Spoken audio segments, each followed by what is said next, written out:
গল্যাতখোর Arghyadip, the classic Arghyadip. আরে ওঠ! আমি নিজে ল্যাদ ছেড়েছি আর আমার সেকেন্ড ভিডিওটার জন্য আজ প্রিপারেশন স্টার্ট করে দিয়েছি। আর আজকে হবে একটা ট্রাভেল ব্লগ। সো গাইজ, এইটা হচ্ছে নর্মাল ব্লগ, কোনো নর্মাল ব্লগ নয়। This is my first travel blog. Guys, তো ফার্স্ট টাইম আমি এইবার একটা ট্রাভেল ব্লগ ছাড়ব। কেমন লাগছে করতে এসে? So guys, we have reached a resort. বেশ ভালো কিন্তু ব্যাপারটা।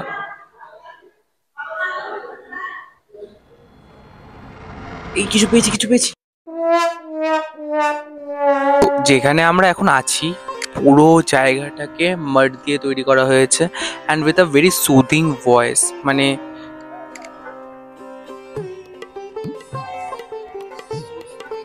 This is so soothing.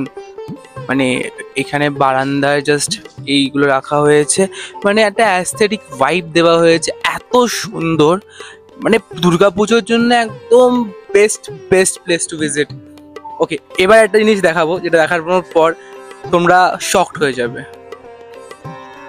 সাধারণত আমি রুম ট্যুর এরকম ভাবে করি না, but this is too good. মানে আমি একটা কথা বলতে চাই, এটা জাস্ট একটা মিশ্রণ হচ্ছে একটা modernity and Bangali cultural aesthetic. Like just এটা দেখো, অ্যান্ড দেন দেখো সেন্ট্রাল এসি বেডটা একদম modern bed, but look at the walls, পুরো মাড দিয়ে তৈরি। আমি মিথ্যা কথা বলছি না।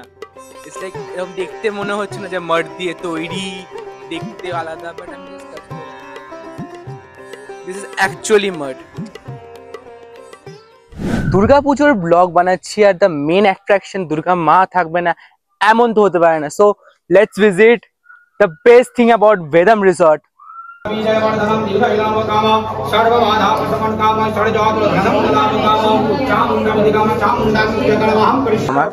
ছোটবেলা থেকে আমার খুব শখ ছিল যে একটা রাজবাড়ি হবে, একটা বনেদি বাড়ি হবে, বনেদি বাড়িতে আমার পুজো হবে, মায়ের অঞ্জলি দেবো, সবাই মিলে থাকবো। তো এক্স্যাক্ট সেই ফিলিংটাই দিচ্ছে বেদম রিসর্ট।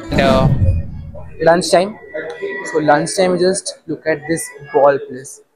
গাইজ দেখো, আমি কিন্তু খাটছি, ঠিক আছে? বলতে পারবো না যে ব্লগে খাটিনি। So this is the whole place. Yes, চলে এসছি নতুন জব গাইজ, বিকজ তোমরা ইউটিউবে আমার সাবস্ক্রাইব করছো, তাই জন্য আমি নতুন জব নিয়েছি। তো কাহা যাই কি আমি কি রিল বানাবো না গাইজ, আমি কি রিল Few moments later.